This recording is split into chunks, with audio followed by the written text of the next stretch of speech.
How's it going, everyone? Data here, and welcome back to the New York Islanders franchise mode here on NHL 25. Moving into episode number 3 for the year number 1, 2025 draft and off season.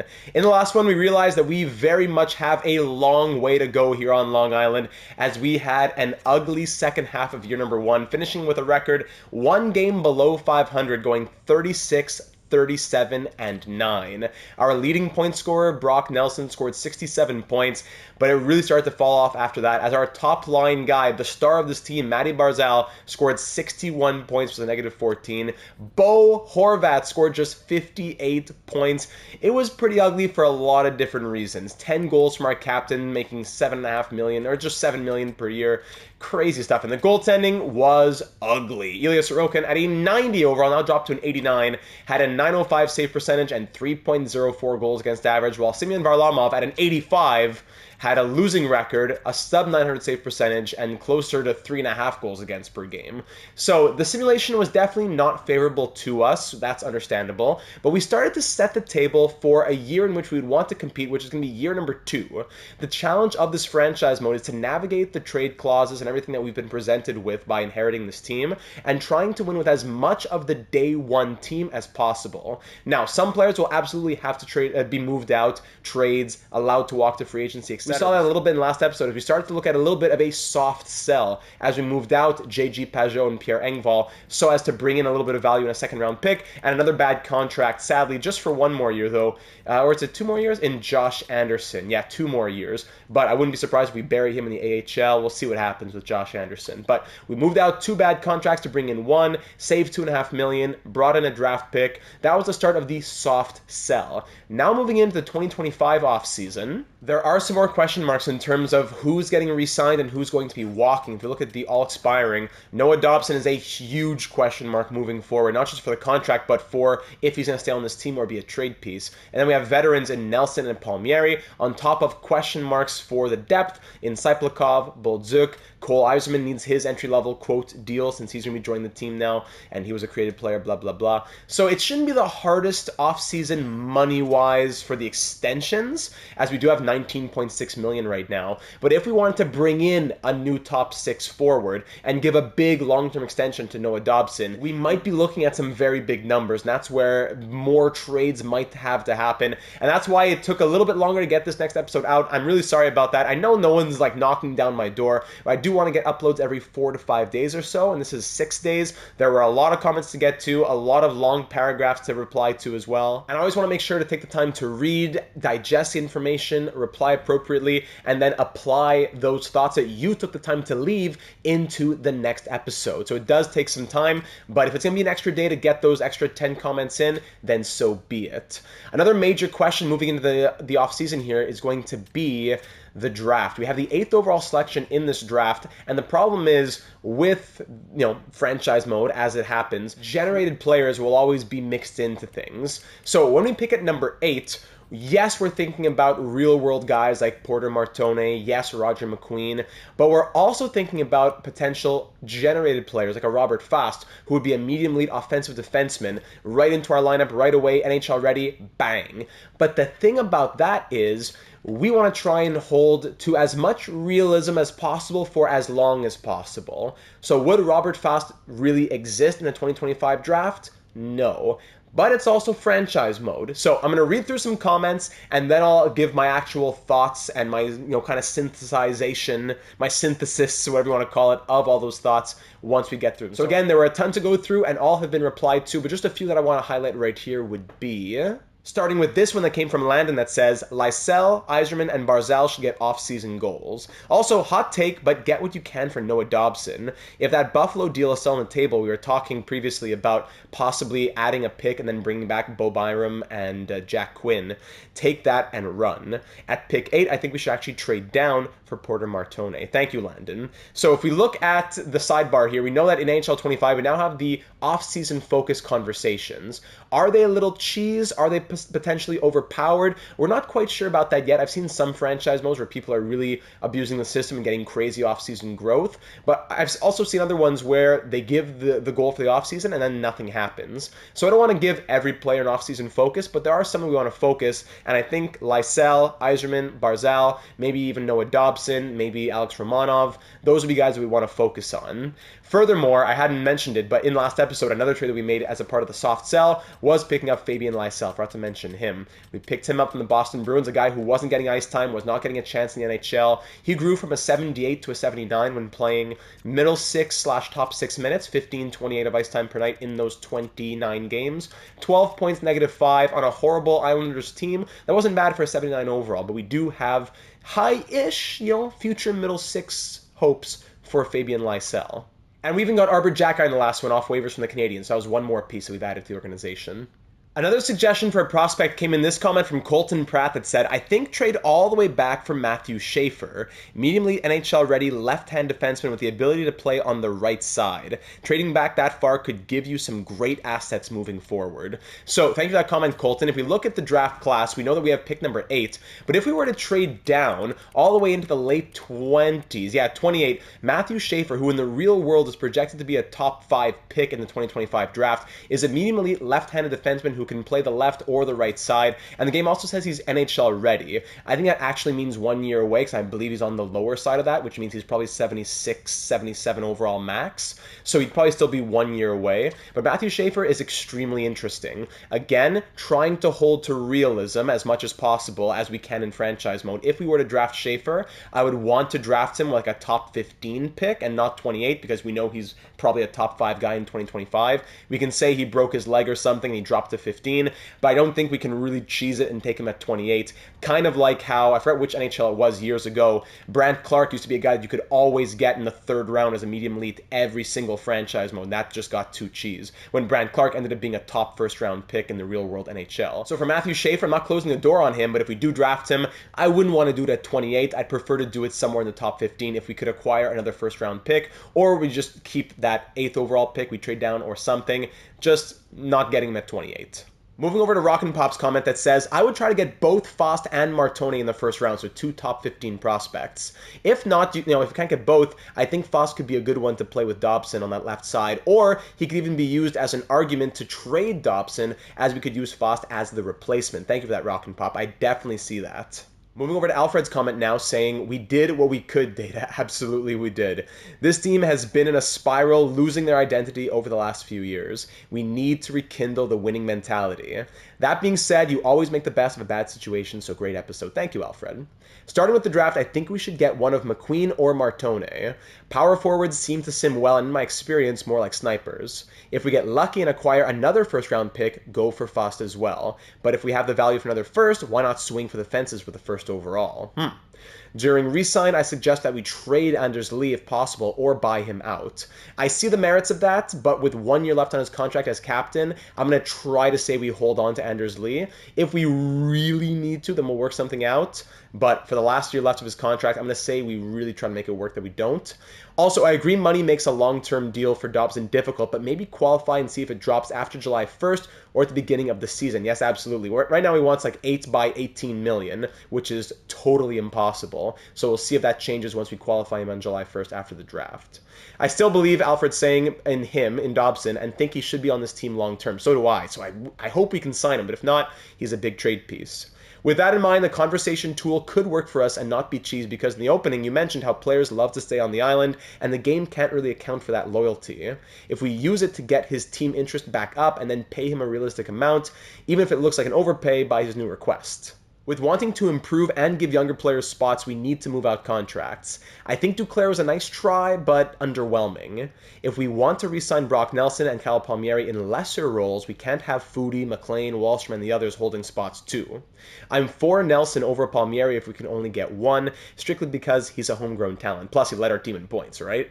I also think this D-core should have a do-over. The UFA options seem lateral in improvement in my opinion. And next, here's the big one. Besser, potential UFA Brock Besser. I think it would help any of him, Bo, or Barzal break out in points, if not all 3, having him on the top line and all those 3 guys playing together.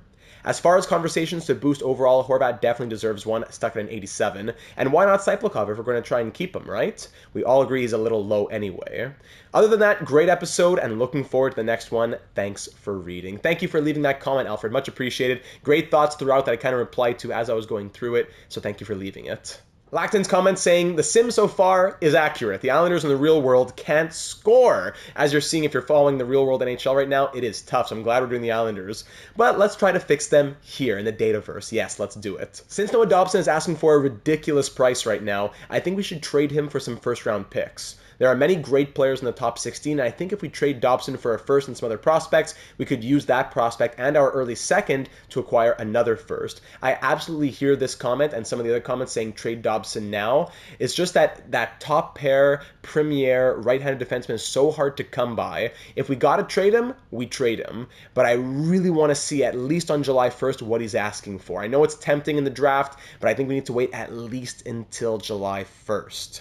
Our prospect pool is miserable, yes, going on Lacton to say, so it doesn't matter much who we take, but I would use it to take the offensive defenseman fast if we can, then Martone since he's NHL ready, and with our cap situation, he could get into the NHL right away, even if he's a 78-ish overall. I would also love to draft Adam Benak. He is criminally underrated in sim and real life as well, but we can't have everything. I know, I would love to get like half a dozen of these first round picks.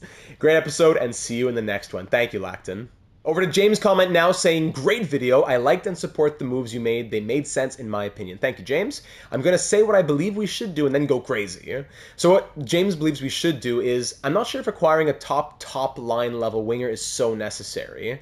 Cole Yzerman is going to be that guy soon, and we acquired Fabian Lysell, who, in my opinion, would play very well in the first line pairing with Barzal's speed. Lysell, Yzerman could be our top left wingers next year, so our top six would be something like Lysell, Horvat, Barzal on the first line, Yzerman, Nelson, Palmieri on the second line. The Islanders are known for their bottom six being tough to play against, so I think we need to add a center to play on either the third or fourth line. Anders Lee can stay as fourth line left wing, and Duclair can be on the third line wing with Cyplakov on that other side. If we really want an upgrade and get someone who scores goals, I do agree asking Duclair to waive his no-trade clause could be the move. I know he just signed, but Lou signed him, not us. Honestly, I would also include Lysell if I meant getting a top six sniper. Now, the crazy take, James talking about maybe making a deal with Seattle and getting James Haggins at first overall. I looked into it just for fun. It's impossible. Just for fun, I threw out crazy value just to see what the AI would say. Barzal and the 8th overall pick doesn't get it, so don't worry about that for right now. I followed up with James saying, what if we tried a top six like which sees Barzal play first line center, Horvat second line center, then Nelson third line center to free up a wing spot in the top six, Lysell, Barzal, and Besser, who would go out and acquire potentially. Second line, Yzerman, Horvat, and Palmieri. And then a third line of Cyplakov, Nelson, and Duclair. And then even Duclair and Palmieri could swap back and forth. Just bouncing around ideas. We'll go ahead and finish it off now with this comment coming in from Gavin that says, hey Data, that season was pretty rough to watch, but I think you handled the soft sell well and made the best of the situation. Now this offseason is where we really have to make some moves because we can't keep the same lines after last year's poor showing. That being said, I still think we have a strong core here on Long Island, and I would not go out and sell right away knowing that the offseason might wake up the AI brains of the guys that we trade out, Barzal, Dobson, Horvat, Sorokin, and then make them realize they're hockey players again, and then we get destroyed by them, right? If we play our cards right, we can give ourselves a chance at contention next year while also building for the future. I like the sound of that. The blue line is where we really need to make a stand this offseason. For Dobson, it seems like we will be forced to do a short-term deal, and maybe that's not a bad thing because he has not proven to me yet that he's a number one guy in a Stanley Cup team, but we know all the issues that come with Dobson. Pelech is also a guy where we could consider capitalizing on his trade value. He's not old, but now his no-trade clause is becoming a modified no-trade clause, and by the time we will likely be hitting our stride as true contenders, he'll be 34 to 36. Maybe he's the major piece in a move for a young sniper. For the forwards, I think it would be smart to mostly keep status quo, and for extensions, we should keep them short. Also, clauses are great to keep the cap lower, but reminder that, the mess that Lou left us with all those no-trade clauses. I'm also intrigued by the idea of Ehlers or Besser at the draft acquiring their rights, although we need to make sure we leave enough room for Dobson, Palmieri, and Nelson. And finally, for the draft, like you said, it'll be tough to find value to grab two medium elites in the 11 to 14 range. But if we could get lucky and Duclair, Varlamov, etc. all waive their trade clauses, it's worth a try. but it's okay if we just stay at our draft position as well. It also feels a bit cheese going for Schaefer, as I mentioned earlier, because that draft position makes no sense. I think we should definitely draft Foss, though. He should hopefully be our number 1 offensive defenseman to use down the road if Dobson doesn't stay for whatever reason. Great episode, Data, and I'll see you at the draft. Go Isles. Thank you, Gavin. Other amazing comments coming in, super lengthy ones that just warm my heart to read and receive. Cheating heel out there. Steven had a big one. Pilon had one. Mr. TC had a crazy one that went in a few different replies. It's amazing. I love the community that these series build as we all have this common goal in mind. And hopefully I represent those thoughts well in this offseason. We're also holding true to our challenge. Remember that. That's the main thing that I'm trying to always keep at the forefront of my mind. We need to try our best to respect the challenge as well as we can for as long as possible. Respecting the no trade clauses, respecting the core of veterans that has been here for so long and has created the culture here on Long Island and have such incredible ties to the community, but also understanding that something has to change if this team is going to win. So, from all those comments, it seems as though the main thoughts are try to acquire the rights for Brock Besser, draft that offensive defenseman at number 11, who's ranked 11th at number 8, take Fost and put him into the lineup ASAP, figure out what happens with Dobson, re-sign Nelson and probably Palmieri, but definitely Nelson, and see what happens with that over the course of the offseason. Use a later pick for Matthew Schaefer, and then go and get some of these other pin players that we have, low elites, medium top 6s, whatever, later on in the draft. Now, with all of those comments being said, the facts are that, number 1, Matthew Schaefer will likely be a top 5 pick in the 2025 draft.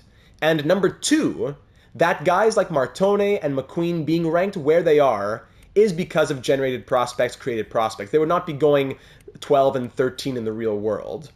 But at the same time, something else that's true, number 3, another fact, this franchise mode takes place in an alternate reality where generated players do exist.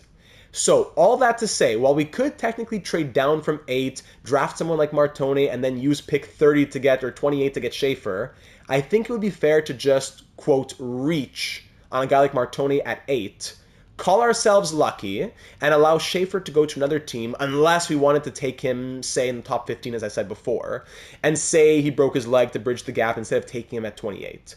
And that's not even mentioning Fost, who I really wanted to get and had even really planned on drafting before I went into the comments. But I'm afraid that it might almost accelerate our challenge too much. Any other draft, Fost would be our guy. We would draft him. He'd become a top pair guy within a couple of years, maybe even win some Norris trophies as an offensive defenseman. But to take a generated player in the year 1 draft when so many good and real players are available makes me feel a little bit uneasy in the eyes of the challenge. Yes, I'd love to get Martone, Fost, and Schaefer all in year 1, but I don't think that holds to the challenge we undertook in this series. I want the challenge that the Islanders present for us to be as accurate as possible for as long as possible, and getting a new and not real top 4D out of the year 1 draft at pick 11 just doesn't really fit my franchise mode playstyle. 99 times out of 100, you need to take Fost, and I'm not disagreeing with the fact that he would be the right move, I agree, but I think this is that one time where we don't, so as to respect the challenge of this series. If the right player pops up in year 2, that's a whole different story, but for year 1, that's where I'm at, and I hope that makes sense. I hope that you can understand what I'm saying. I know Fost is the right guy, but for all those reasons, we're still getting incredibly and hopefully franchise-altering talent at number 8, but I'd prefer that if a real player is available, that we go the real player. If Martone, McQueen, Misa, they were all already gone, and it was only generated guys as we were picking at 20, 25, that would be a different story. But with a top 2025 pick with Martone, McQueen, Misa available, it's hard for me to take Fost, who would be like in our top 4 as soon as next season or the year after, accelerating our challenge with a guy who doesn't exist, a path that cannot be taken by the real-world Islanders. So I've done enough talking. I've read enough comments. I hope I haven't bored you too much, but for those of you who really want to understand my thought process in the franchise mode, that's what I'm thinking. And honestly, I just hope that I got that across. I know you might be upset saying, no, what are you doing? Foss is the guy. You've taken generated prospects before. Yes, I know we have, but this challenge with the Islanders is a unique one. For the first of NHL 25, with the trade clauses being involved, I want to keep it as realistic as we can for as long as possible. Not easy in a video game, not easy when there's generated players, but we'll do our best. Okay? So here we go for the 2025 draft. I don't believe any of the top picks are available. No, 1, 2, 3. All the picks, no picks even in the top 10, 12 are available. Pick 13 would be the first one. So I don't think we trade back from 8. I think we just take one of those real world players and say, we're lucky that he dropped as far as he did. So if we sim our options and go to pick 8, let's see how the draft plays out to begin. It's James Hagens, first overall to the Seattle Kraken. The Long Island native. Will revisit acquiring him in the future for sure. Pete, medium-league defensive defenseman, goes second. Frondell, Ryabkin, Melnick, Moore, Wozniak. I always forget how that goes. And then at pick number 8, we'd be able to select one of those guys that we had just mentioned. Someone who's going to be one of the defining pieces of this franchise mode, absolutely. Now, I put it to a question in the Discord server for the on-call AGMs. Join the Discord server, link in the description if you haven't already, if you want to be an on-call AGM and be pinged when I'm making decisions like I am right now. And I said, between Porter Martone and Roger McQueen, who do we prefer? Both are big boys, 6'3", 6'5", both power forwards. One's a right wing, one's a center. So in theory, if Horvat's going to play center and Barzal is on the wing, we would need a future top 6 centerman. But if Barzal will play first line center and Horvat will play second line, then we're still set for quite a few years. I put it to the AGMs and the vote was quite clear. They want Porter Martone. So I think he's our guy here. As much as Fost would be 99 times out of 100, I think Martone is the guy here at number 8, and we reconsider a pick at 13 from Carolina or something to look at Matthew Schaefer as well. So with that being said, Porter Martone in a C- league, 47 points. It says he's NHL ready, but I would think that he's probably like a 76 overall, 77 max. So still another year away, similar to Milan Lucic. The C skating is tough, but A shooting, A puck skills, and hopefully we can develop him well as someone with medium elite potential. So that being said, let's head to the podium. With the 8th overall selection in the 2025 NHL entry draft, the New York Islanders are proud to select from the Brampton Steelheads of the OHL, Porter Martone.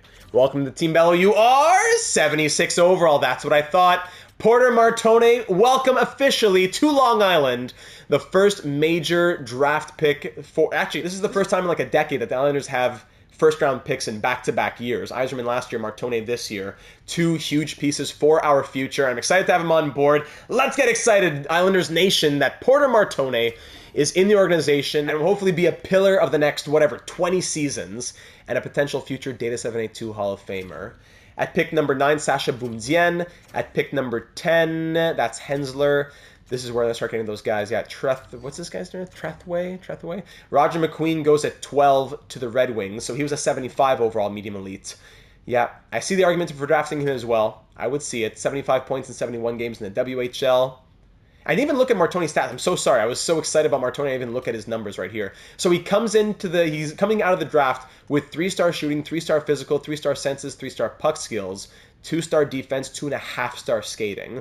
Definitely still another year to go, but fingers crossed for the 2026-27 campaign and making the team in a couple of years for year 3.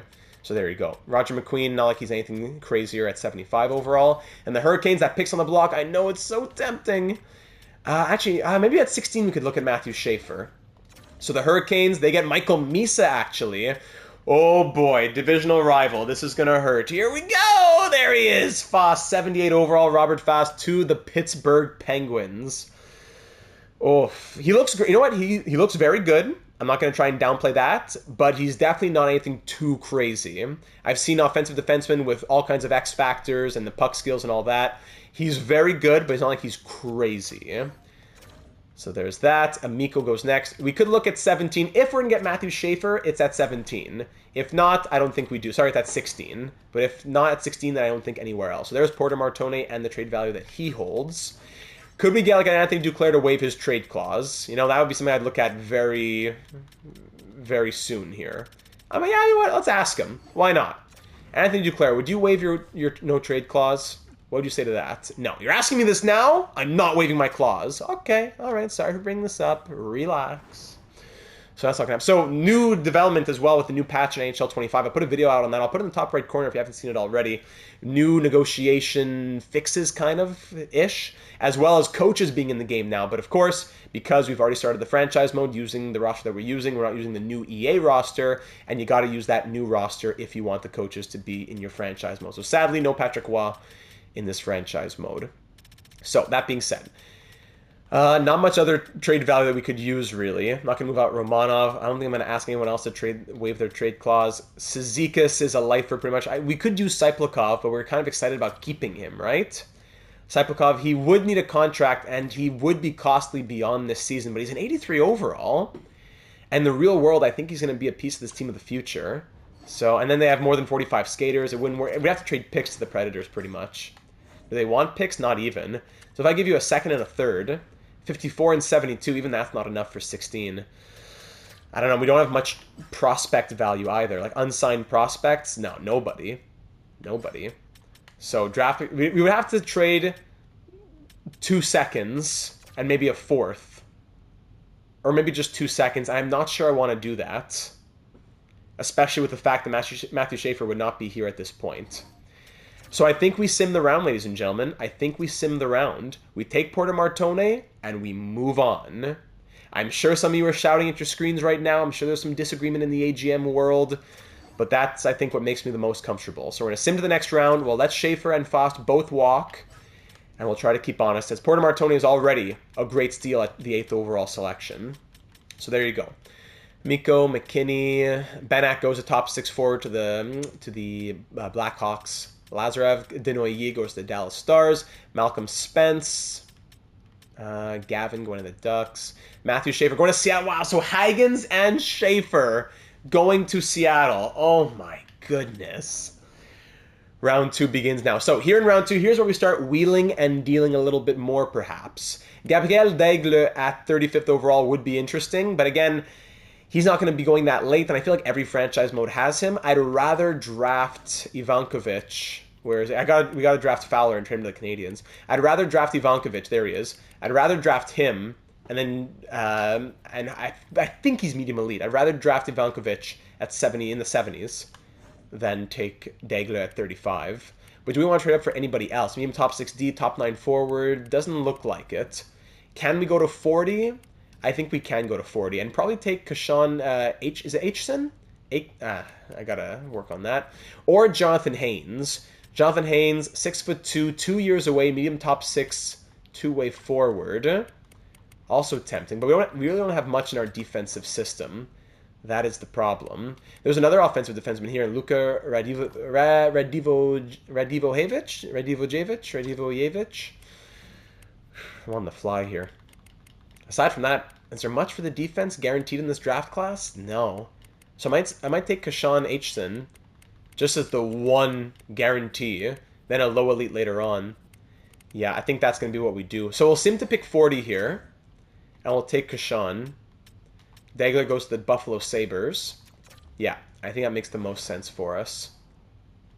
Kashan will reach just a tad to 43. From the Barrie Colts of the OHL, he's 4 years away. But even top 4 deep potential, it's solid. I like having real-world prospects as well to build around and then have storylines when they come into the NHL. I like that a lot.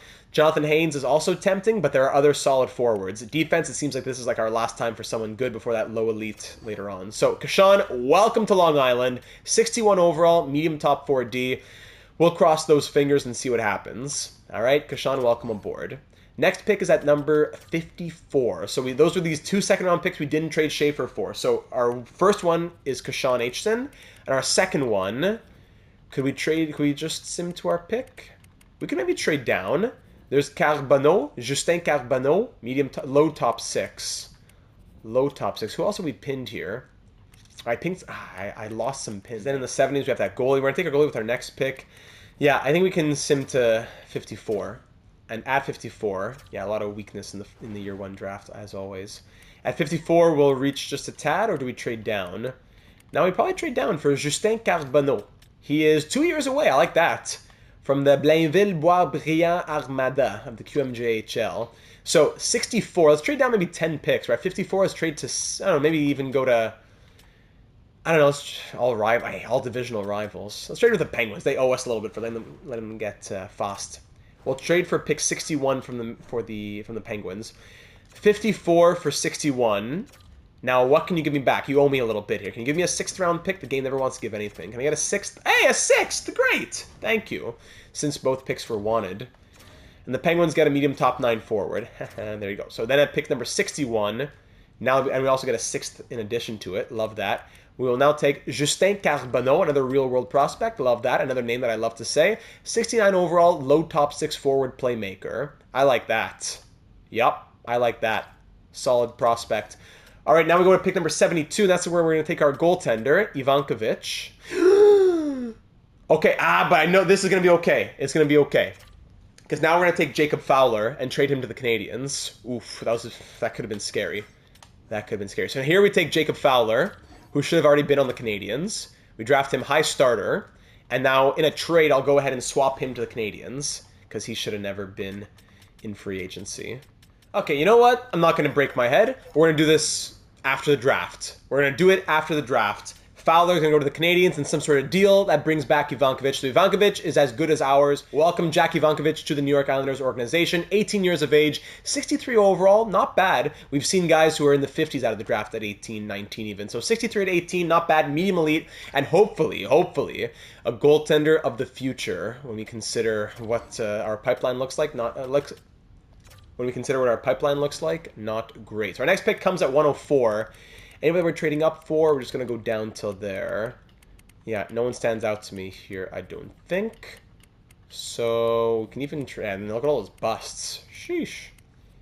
Medium top 6, Nikitin. Sergei Nikitin's going to be our next guy, 17-year-old at 126. So we could trade down even from our pick at 104. Florida, how about I trade down 16 picks and you give me a 6th for a 7th next year? Hey, everybody's happy. Thank you very much. So we'll go ahead and pick at 120 now, since the Canadiens want to play hardball. And at 120, we'll take that Russian there. Nikitin, very good. Sergei Nikitin. Yeah, I don't think anybody else makes as much sense for us. So welcome aboard, Sergei. 17-year-old into the organization. 55 overall, medium top 6. So for these later picks, yes, generated prospects are pretty much the only guys we can get, unless you want a low top 9 forward or medium bottom 6 forward. So it makes a lot more sense to me taking a generated player beyond the top 10 or whatever it might be. So Sergei Nikitin in the 4th round, welcome aboard. Next pick at 136. Just want to make sure we don't skip over anybody because Ivankovic was giving me some nightmares there. 136, anybody we want to trade up for? No. But at 136, who would we actually even be drafting? I'm not sure. We might start reaching for our guys like low elite, Ralph pricing at 164. So let's trade down to 136. Let's trade with Florida again. Why not? I'll give you 136 for 152, and in exchange, let's try and move up a little bit in next year's draft as well. I'll give you back your 6th, and you give me your 5th. So we can kind of undo what happened in the last... actually, give me back my 7th as well. There you go. So in the end, I get your 5th. That's it. I got my 7th back. So there's, the value's too far off. Of course it is. You know what? I don't want to go crazy in this year's draft, so I'll give you pick 202.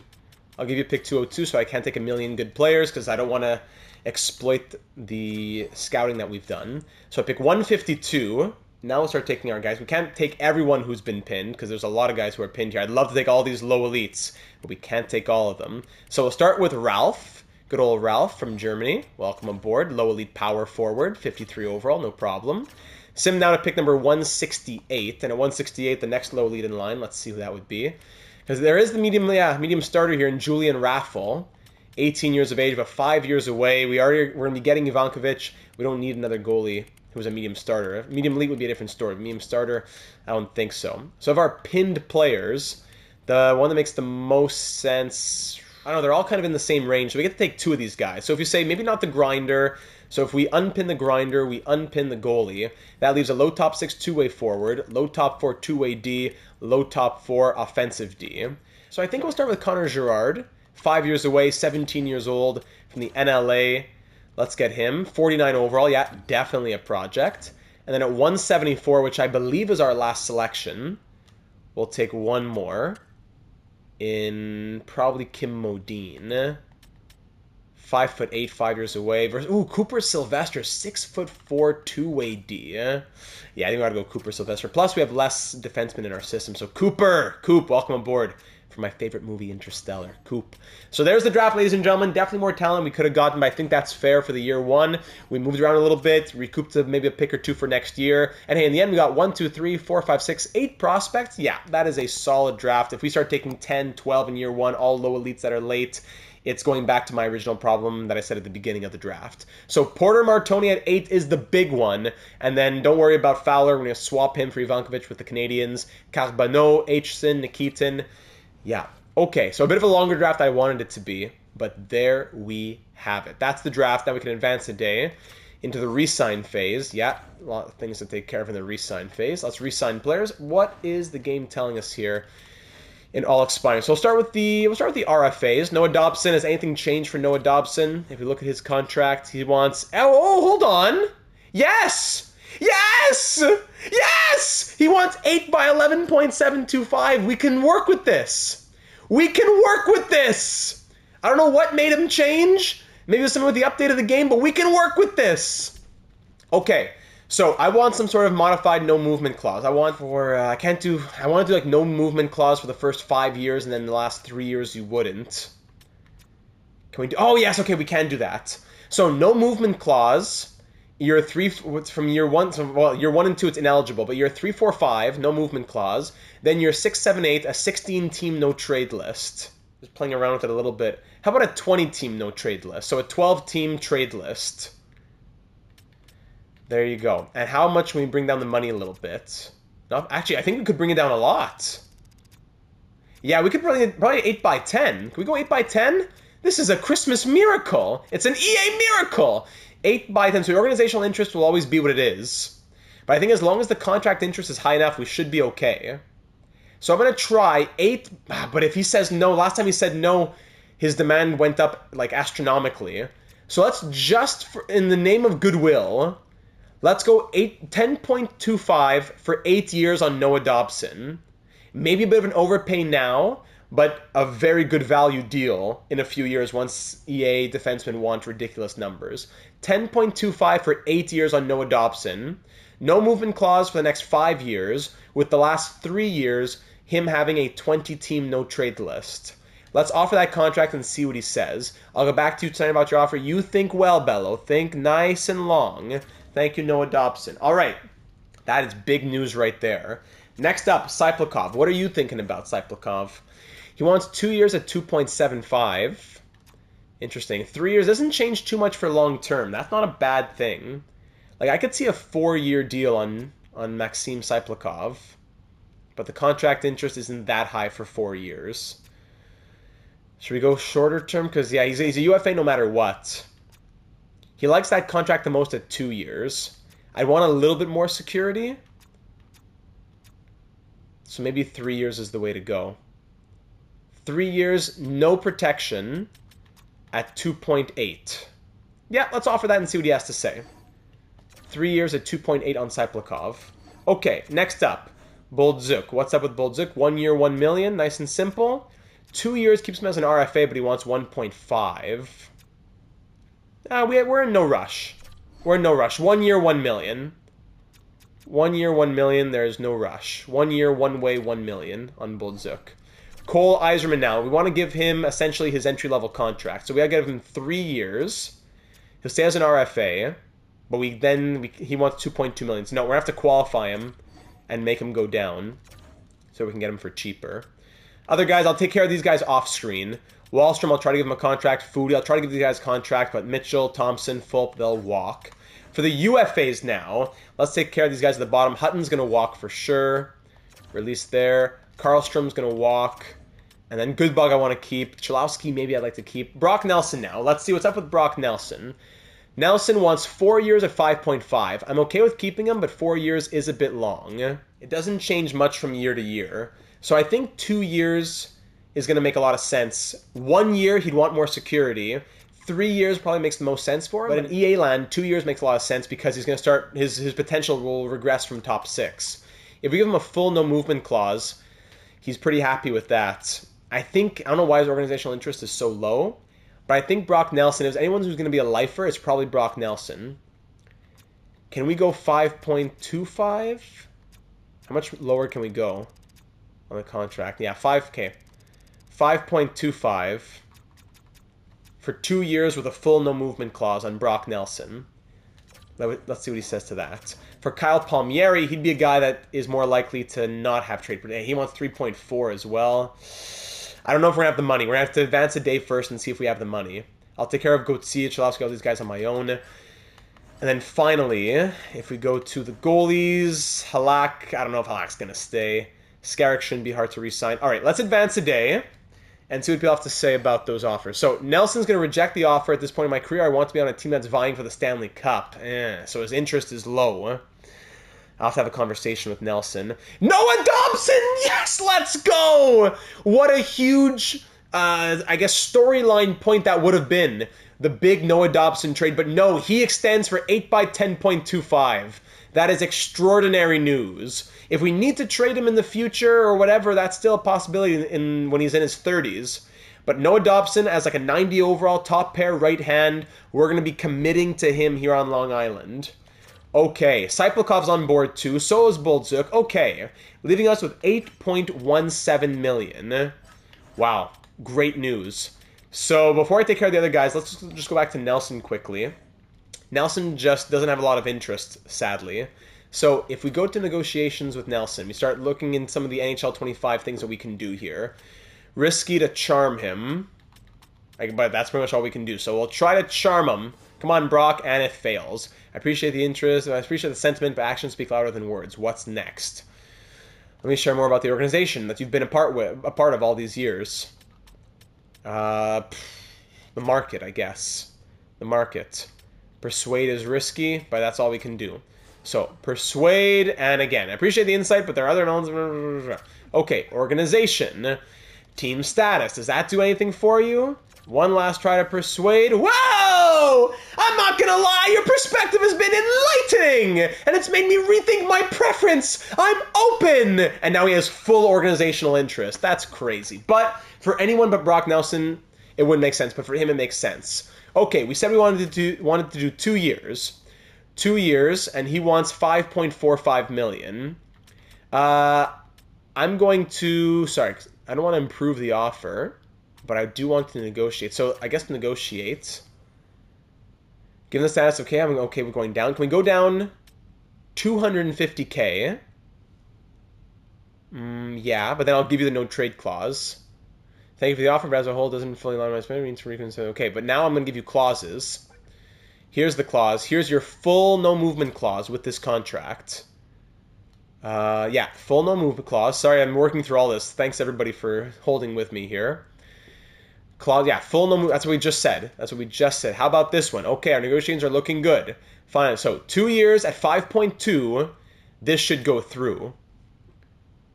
I'm not gonna play with it anymore. Continue 2 years at 5.2. Okay, I'm ready to offer it to you. Yes. Confirm.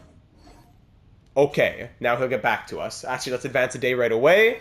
And bing, bang, bong. Accept your offer to stick with the team. Thanks for the stability. That's why you got to use conversations sometimes.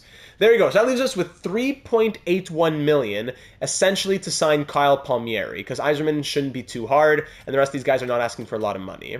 So I'll take care of what I can take care. So I'll take care of what I can take care of off screen, then be back in just a sec. Okay, advancing a day now. Some players accepted automatically if the offer was high enough. So like Wallstrom re-signed 1 year, two-way, 950K or whatever. So some players are already on board right away.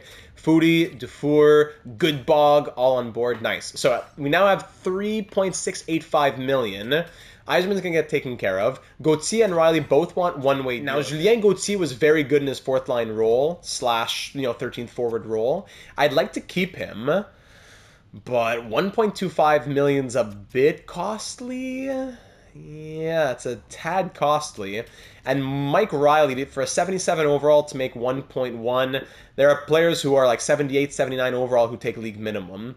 So I think, as much as I like Mike Riley, I think he has to walk for sure. Gauthier is going to be a question mark. And now Kyle Palmieri. We have 3.685 million. He wants 3.45 on a 1-year deal. I'm happy to give him a 1-year deal, But could that organizational interest... Yeah, you know what? Let's have a conversation with him too.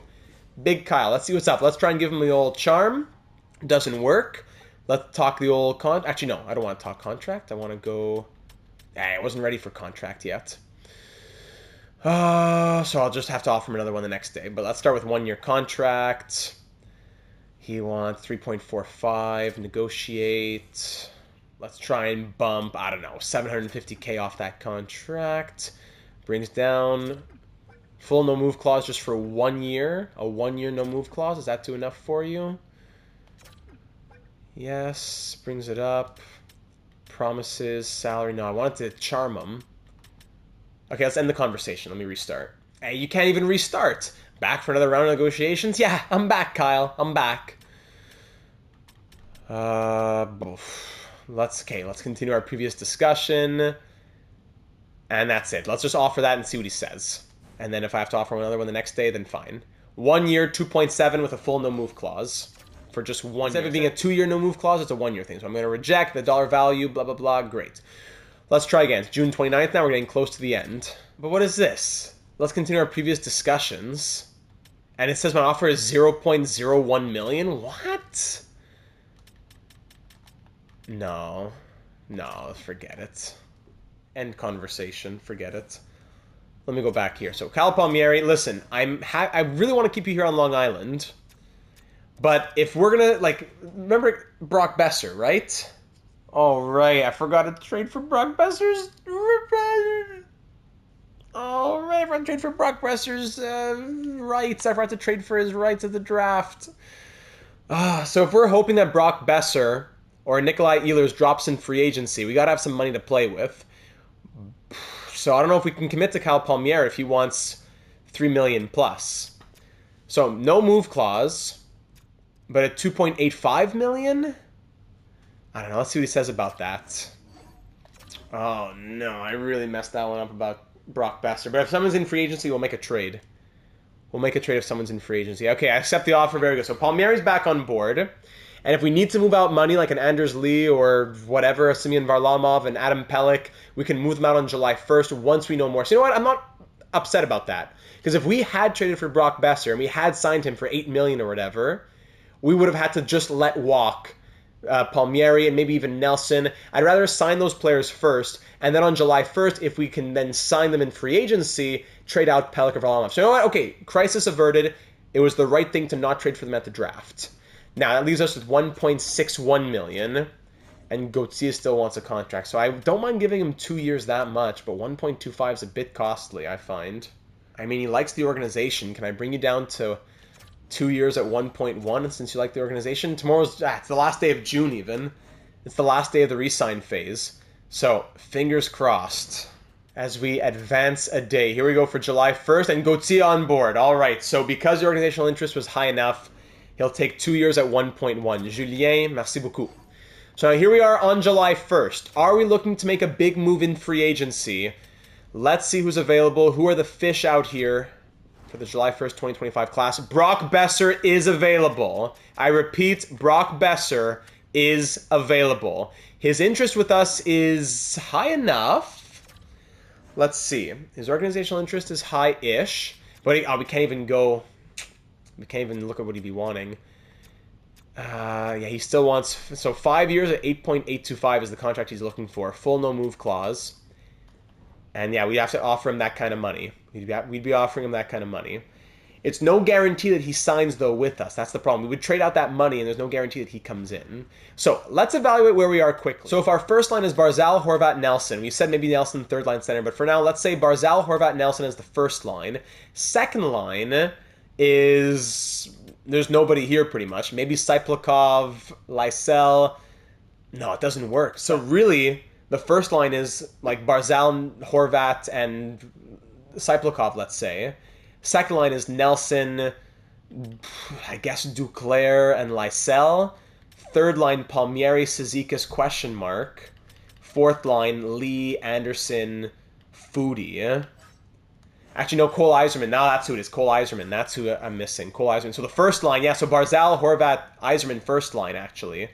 Then, like, Nelson, Duclair, Cyplikov second line. So we don't need Brock Besser to come in here. To bring in Besser, we'd have to dump our captain or buy out our captain. No, we can't even buy out. We have to dump our captain, trade a draft pick, like a third round or a second round pick to dump Anders Lee. Or we look at the defense, which is now 1, 2, 3, 4, 5, 6. We have to look at dumping Scott Mayfield, but he has a full no trade clause. So if he doesn't want to trade that, waive that, we're up the creek. Adam Pelech, we could trade out $5.75 million, but even then, 5.75 plus 1.335, we have 7.08. It's not enough. We would have to trade out Anders Lee, or we trade Pelech and even Varlamov at 2.75. Pelech and Varlamov both out would make room for Besser, but then who's on defense? Who's on the left side here? It would be Dobson, Romanov, second pair Pelech and like Jackeye, third pair Mayfield, Boldzuk. Do we really want to trade out an 88 overall defenseman making $5.75 million, as upset as we were up with him last season? I don't know if we need Brock Besser. But at the same time, these forwards did not score. Are we going to run back the exact same forwards plus Cole Yzerman? That's another problem. This forward core could not score goals. That's not even a guarantee that Besser would sign. So if the options are option A, trade Anders Lee, or option B, trade Adam Pelech and Semyon Varlamov, I'm probably going option A. It's going to cost us a third-round pick or a second-round pick to dump him, but we'd be bringing in a top 6 forward of the next at least 5 years. Oh man, I really didn't want to trade Anders Lee, but we can't keep everybody. We're keeping Nelson, we're keeping Palmieri, we're keeping all these players. We can't keep everyone. Where would Anders Lee even be open to going to? A lot of teams, actually. Yeah, a lot of teams. What's a good team? Like maybe the Oilers or the Rangers? Oilers, Rangers, maybe, yeah, Western Conference, but Lightning, Maple Leafs, if they have enough cap space. So the Oilers don't. The Rangers don't really either. I don't want to retain salary, which is why I'd have to give up a good pick. The Maple Leafs have some money. The Maple Leafs could do it. The Maple Leafs could do it. But they don't want Lee. That's the sad part. They're conservative buyers, though. So I'll give you Lee and a third-round pick, kind of like the Justin Bailey trade. Unless I really need to make it a second in 2027 to not cheese the game. And it's for future consideration, so essentially a 7th in 2027. Is that too much value on our side? Can I get away with giving a third, or is that not being honest? I'll give a third. We don't even have a third in 2027.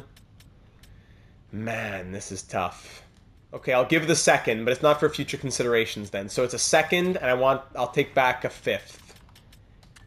Instead of the 7th, I'll take back a 5th. You're getting a very nice pick, a second-round pick, to dump $7 million, Anders Lee, and a second in 2027 to the Maple Leafs for a 5th, so that we can sign a big sniper and bring in Brock Besser, because this team needs goal scoring. We need to address our biggest need this offseason, and to run back the exact same team plus Cole Yzerman, I don't think it gets done. I'll try one last time to ask Anthony Duclair to waive his trade clause. But even that's $3 million. Now, it's not enough. It has to be Lee. I'm sorry! I'm sorry, Anders! I'm sorry, Anders Lee. A nice home in Toronto. Maple Leafs, what do you say? Absolute no-brainer. Thank you, Toronto. And I'm so sorry, Anders Lee. I love you. I love you, Anders! I love you, Anders! Oh, man, that's brutal. Oh, man, that hurts. Part of me says, what if we just trade Josh Anderson and Semyon Varlamov instead? We keep Pelech, Anderson moves out. But Josh Anderson has 2 years left at $5.5 million as an 81 overall.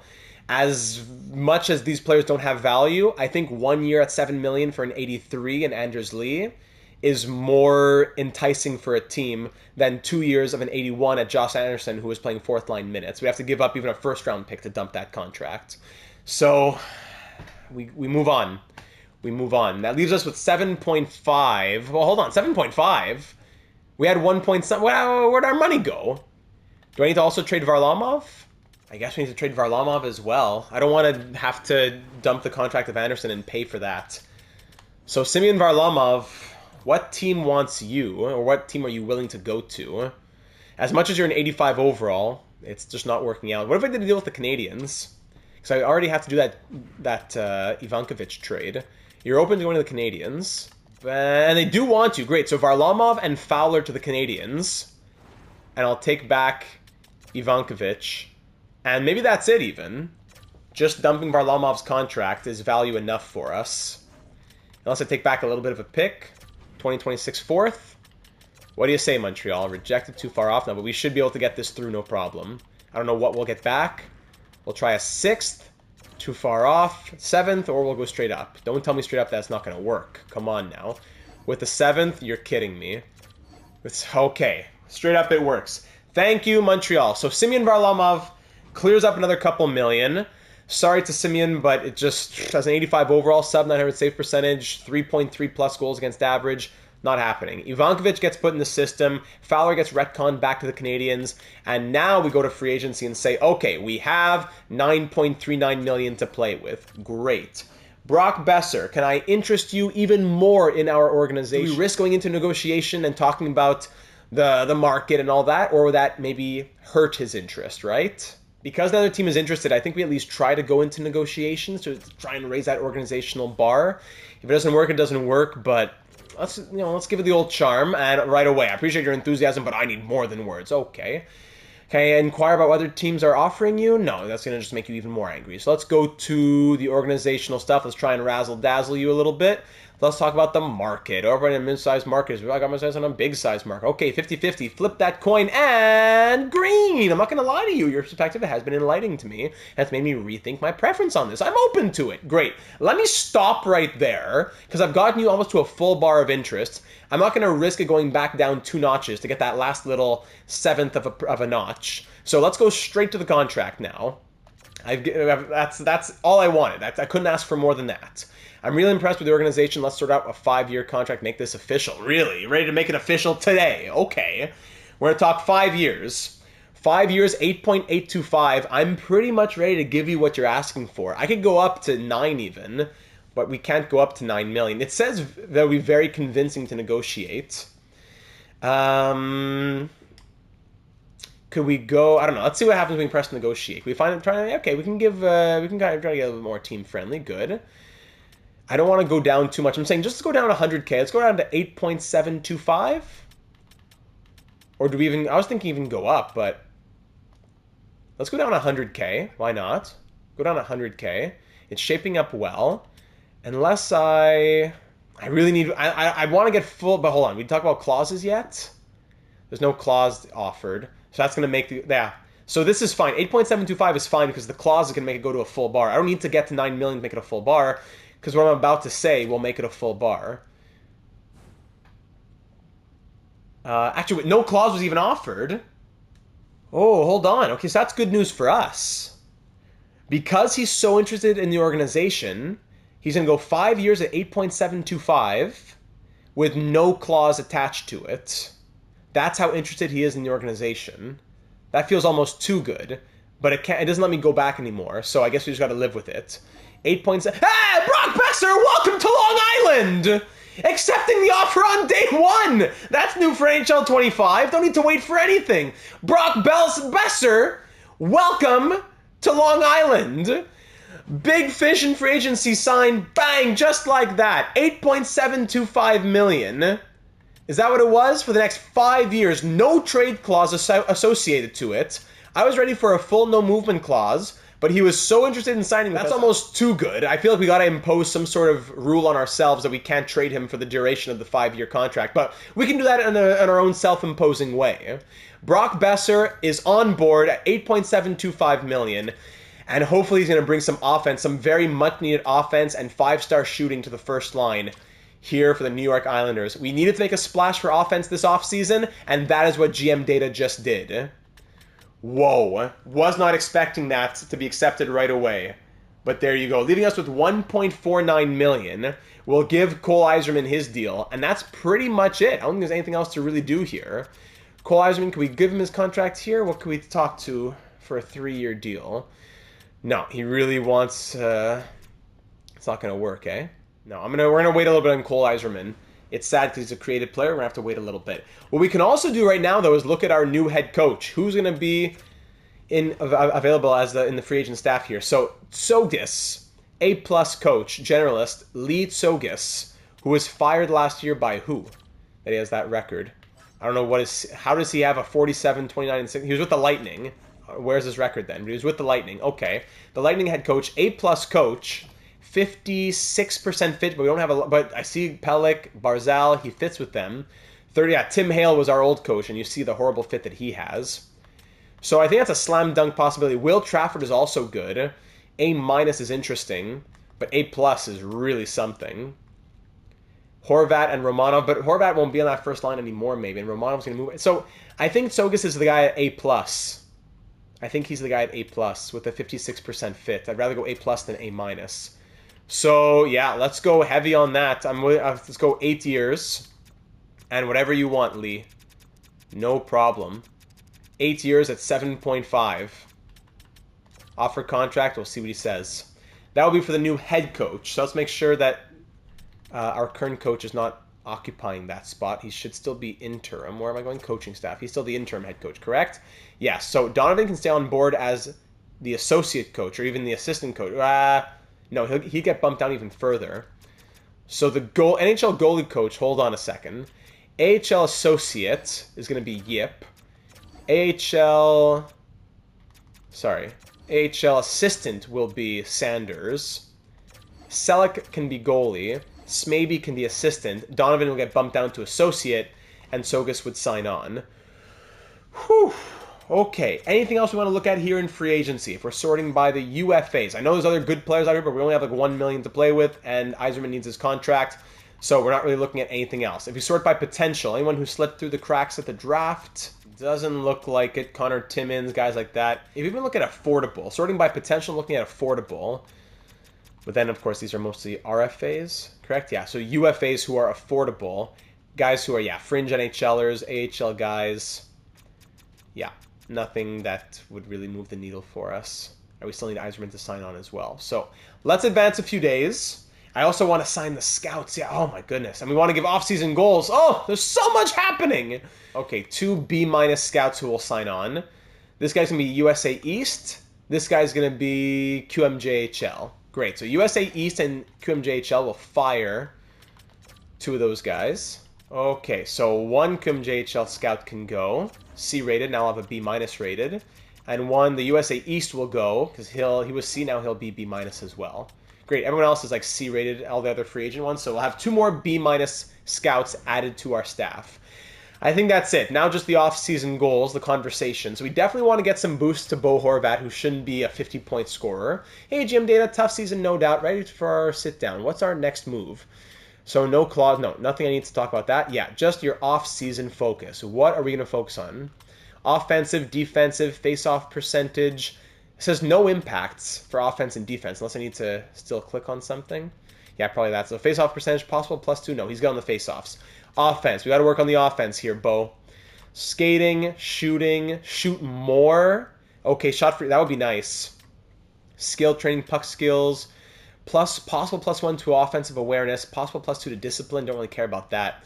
For me, it would be possible increase to shot frequency / possible +2 to shooting attributes. Tough one.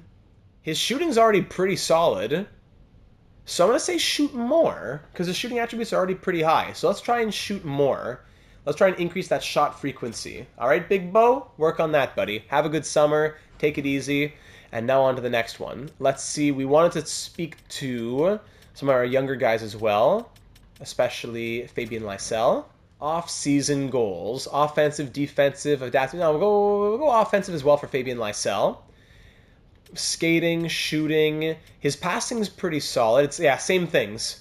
Awarenesses, +1 awareness. Yeah, for the attributes, it's only to skating, shooting. For puck skill attributes, yeah, that includes passing. Yeah, okay, skill training. Possible +2 for the puck skill attributes. I feel like I hold my own when it comes to my puck skills here, but it isn't rooms. I'm okay, great. Buddy, you're a 79 overall. So Lysell has a goal added to him. We were thinking, there's another comment saying we could treat the offseason conversations like how we used to treat X Factors. We do a maximum of 3 per year. So that's 1 for Horvat, 1 for Lysell. Oh, and 1 for Cole Yzerman. So let's wait on Cole Yzerman signing on, and then we'll speak to him. Actually, Noah Dobson as well. Now that we have him signed on long-term, we can put a lot of focus onto Noah Dobson. We can try to really, now we can raise his value since it doesn't matter. We have him locked into a contract. So let's work on defensive awareness, physical attributes, shot blocking, and stick checking. Yeah, let's do that. Yes, sir. Beautiful. I'll use the off-season to master my craft. Yeah, I hope you do that, my friend. Anybody else? Brock Besser, we just brought him in. Should we already give him... I don't want to give too many. That's already 3. And we'll give one to Yzerman. That'll be 4. Let's do that for year 1, and we'll reassess for what we might do in the 2026 offseason. So we'll start advancing a few days, waiting for the coach, waiting for the scouts, willing to accept your offer, Amir Sullivan. Thank you. One more scout, one more coach. I want to thank you for your generous comment. Lead Sogus, welcome aboard. A+ coach, that is a huge check off of our to-do list for the offseason. Get a top 6 scorer, get a new head coach, move out more money, check, check, check. It did cost us a second-round pick, though, but we can think about how maybe it cost us a second to get Brock Besser, right? Sadly, it did cost. So July 10th, let's go reassess Cole Yzerman's contract demands. Also, who else is expiring right now who we could think about? Fabian Lysell and Arbor Jacki. Lysell, what would you be looking at for a contract? 2 years keeps him as an RFA, and we have $4.205 million to play with. 3 years stays as an RFA as well. We could go 3 years. 3 years at 1.5? I wonder. The organizational interest might not be high enough, but let's try 3 years at 1.5 on Fabian Lysell while we're here. Why not? But now over to Cole Yzerman. We might not be able to do that 3-year thing that we wanted to do. No, we can't. We'll just go 1 year. Can we go 2-way on a Mac? No, we can't. So 1 year at 1.15 on Cole Yzerman, but we expect him to grow, right? I guess we go 2 years, but that's frustrating.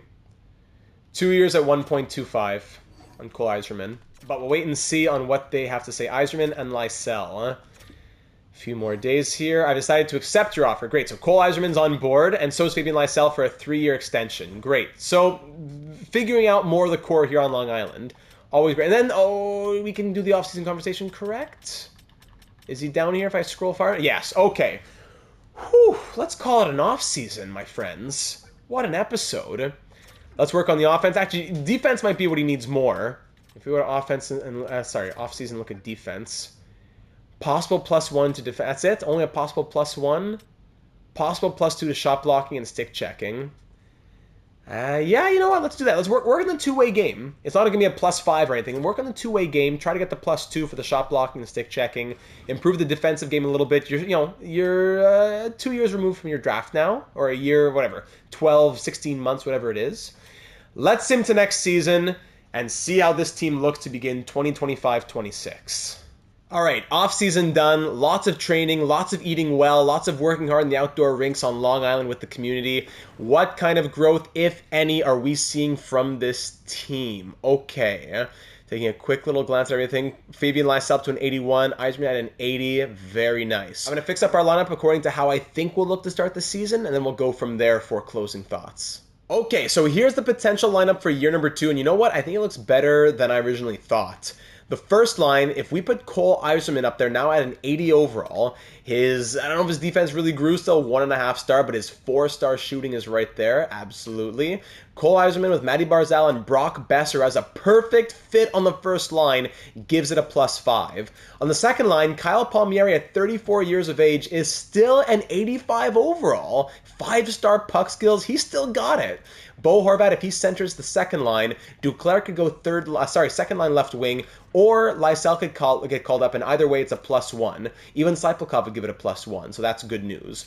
On the third line, Lysell, Nelson, and Cyplakov, or we swap, like I said, Cyplakov and Duclair, a playmaker, sniper kind of thing. That might even make more sense, actually. And Brock Nelson now at an 85 overall. I think he had X factors, did he not? He may have lost those, but we know he'll be sticking on for a couple more years. And on the fourth line, Josh Anderson, Casey Cizikas, and Oliver Wahlstrom. Cizikas up to an 82, and Wahlstrom to a 78, getting a +2 on the fourth line. But as a sniper, does it really work there? I don't know, but at least he could have a full-time spot on this team. He's grown a little bit. On defense, Adam Pelech, if he sticks around on that left side, he could give Noah Dobson the +5 on the top pair. This could be a very big moment for the top pair. Pelech and Dobson going at 93 and 94 overall, respectively, with those +5s. That could be huge. As Pelech and Romanov now an 84, get the +1 on the second pair, and Jacki and Mayfield play on the third pair with no for any chemistry. Boldzuk as a 79 could also be involved. Maybe even we go Jackeye and Mayfield, the healthy scratch. Boldzuk comes in, gives it a +1. That could be. So the A+ head coach is already doing wonders for us. That's great. Didn't look at the power play or anything yet, but there you go. For the goaltending, Sorokin still an 89 overall. Skarek at a 77 did not grow over the offseason. Is he good enough to back up Ilya Sorokin? I don't know. So I would consider some sort of 80 overall second goalie, backup goalie. Maybe Skarek goes third goalie. In the AHL, Foodie's grown to a 79. Dufour's grown to a 78. McLean is still a 75. I don't think he'll grow from there. Defensively, Odelius is at a 73. George at a 72. Pulkkinen at a 71. Goaltending, Lennox 75. Tikkanen 71. And then that's it for the healthy. Yeah, no, they're healthy scratches. So I wouldn't mind signing a few players for the AHL / more fringe players, like a 14th forward, someone who can get called up, and a 7th, 8th defenseman type thing. I wouldn't mind that. So the game already went ahead and did it, but I want to officially press the button. Now with Anders Lee gone, which I'm really not happy about, but please let me know in the comments, was it the right move? Did we do the right thing to do that? Brock Nelson, Bo Horvat still with the other alternate captaincy. Noah Dobson now on his new long-term extension. I think Noah Dobson would make a good case to be alternate captain, but with so many great veterans on this team, Noah Dobson's just going to have to bide his time a little bit. I think it makes more sense to say, hey, Kyle Palmieri, probably your last year here on Long Island. We'll give Palmieri an A. Besser, Dobson, they're coming soon. Palmieri gets an A. Horvat keeps his A. And our next captain is Brock Nelson, as he'll take the C this season, carrying over the legacy from Anders Lee, continuing on with the job that is not done yet. So Nelson, Horvat, and Palmieri will be our leadership core for year 2. Okay, so that's where we're going to be leaving off, ladies and gentlemen. Not really much else to say aside from that. We could think about season goals for next episode, lines, etc. I will just want to look at free agency and trade blocks for any of your suggestions that might come up in the next episode. So when we look, Cal Clutterbuck's out here? If we sort by overall, look at the entire free agency. So Mathieu Olivier could be a 4th line kind of guy. Cal Clutterbuck, Ty Smith, Michael Pizzetta, Lauco, whatever his name is. Kiefer Bellows, former Islander. Matt Martin could come in a 77 overall, former Islander. So a few ideas for us for the forwards and defense. And for the goaltending, yeah, look at this, like a Quick or a Reimer, absolutely. So let me know your thoughts. Quick or Reimer? Probably Quick. He's 2 years older, but he has starter potential versus fringe starter potential. How are the numbers last year? Quick, did he play it all last year? Yes, 8-7-1, 915 save percentage, 2.87 goals against. While James Reimer, 12-7-3, 908 save percentage, 3.03 goals against. Pretty even numbers, but I would lean Jonathan Quick to be our backup for next year. Backup with the Rangers, now it's backup with the Islanders. How about that for a little storyline? So that's for free agency. Looking at the trade blocks now, is anything that you want to potentially think about? We really don't have a lot of trade value, especially trading out that second to dump Anders Lee, and cap space as well at 1.16 million. Draft pick situation, I wouldn't mind recouping some picks. We have our first this year and next year, but no second this year or next year, no third next year either. So first, third, fourth, fifth, sixth, seventh, then in 2027, first, fourth, fifth, sixth, seventh. That's how it goes for the draft pick situation. And for other trade value, if you're curious about that, like Porter Martone, how's he looking and all that, still 76 overall, he'll remain unsigned. A few less clauses to deal with, which is great news. But yeah, this is how the rest of the team looks trade value-wise. Let's start scrolling through the trade blocks of other teams around the NHL, and we'll close out the episode looking at skaters matching the block. Starting by trade value, so Troy Terry, 5 years left at $7 million each on the trade block. Ryan Strome, 84. Sean Corrali at an 81. Okay, in Anaheim. Boston, nobody on the block. Buffalo, Eric Johnson, Cody Glass, and some other names. It's too bad you can't see, because the clauses take up space now. So now you can't see everything in one spot. You can't see their potential and the years on their contracts. So you know what? I'll keep it like this, I suppose. And then if we need to scroll more, we'll scroll more. There you go. So Calgary, there you go. Carolina, Michael Misa already on the trade block. So is that guy Jonathan Haynes, who they drafted. All right. Chicago, not too much. Colorado, Guliev, Karki. All right. Columbus, Grizzlick, CC, Goodbranson, Ryan Johnson, Johansson, sorry, I think that was. Not much in Dallas. Detroit, Tarasenko, Kopp, Petrie, Shattenkirk, Sherratt, Hall. Mostly expiring deals. So a guy like Tarasenko could be pretty interesting. Maybe I'll keep it like this. I don't know. Edmonton, yeah, I don't even see their potential. I'll see their trade value, which will tell me what I need to know. Okay. Yeah, Matt Benning. So in LA, ooh, big names in LA. Adrian Kempe, would he be open to coming to LA? To Long Island? Yes, he would be. Adrian Kempe had an 88 overall and expiring deal. Phil Danault, Ivan Provorov, Gavrikov, Fogel, Edmondson, Obi Kubel, Nosek, lots of names for the LA Kings. Minnesota Wild, Brodin, Spurgeon, Eriksson Ek, Hartman, Goudreau, Clifton, Johansson, Trennan, Gagne, Smith. Montreal Canadiens, of course, Pajot, who, you know what, by the way, he did very well with the Canadiens last season. I don't know why he's on their block. He scored 28 points in 42 games, playing even less ice time, I think. 14-11 of ice time, shooting at 14.1%. Pajot should be staying in Montreal. Gallagher, Engvall, Dvorak. They re-signed Dvorak and now put him on the block right away. Makes sense. Nashville, they still have Sveshkov on the block. Oh, I want Sveshkov. Edstrom, and that's, Schaefer, Lheureux, other prospects, but really it's Sveshkov and Edstrom, but especially Sveshkov. New Jersey Devils, not too much. New York Rangers, Gabriel Perreault, that's a big one, 75 overall, with high top 6 potential. Yep. Ottawa Senators, David Perron, one more year at 84 overall. Flyers, Scott Laughton's at 86. Lars Eller, Garrett Hathaway, Sturm, and Delaurier. Pittsburgh Penguins, the other Sebastian Aho, no one in San Jose. Seattle has Dunn, Larson, Alexiak, and Nieto all on the block. St. Louis Blues, not too much. Tampa Bay Lightning, not too much. Toronto Maple Leafs, Anders Lee right back on the block. But he's not acquirable by us. We're not on his trade list, sadly. We're not on his trade list coming back. Toronto's, that's funny. So Toronto stays on his tradable teams list. I see. Anders Lee, fingers crossed for him in Toronto this season. So unfortunate. Utah, not too much. Matthew Rempe. Vancouver, not too much either. There's this guy, Fernstrom. What's he have? Medium, top 9 potential now. Vegas, McNabb. White Cloud, Olofsson. Washington, nobody. And Winnipeg, Chibrikov. This guy, O'Brien. Yeah. There you go. They're the trade blocks from the NHL. So, ladies and gentlemen, it was a very busy off-season. I'm looking forward to hearing your thoughts. Give me my report card. What was my report card for the 2025 off-season? And what are your ideas moving into year number 2? Lineup ideas, contract ideas, trade ideas. A lot to think about. I'll send out the scouts as well.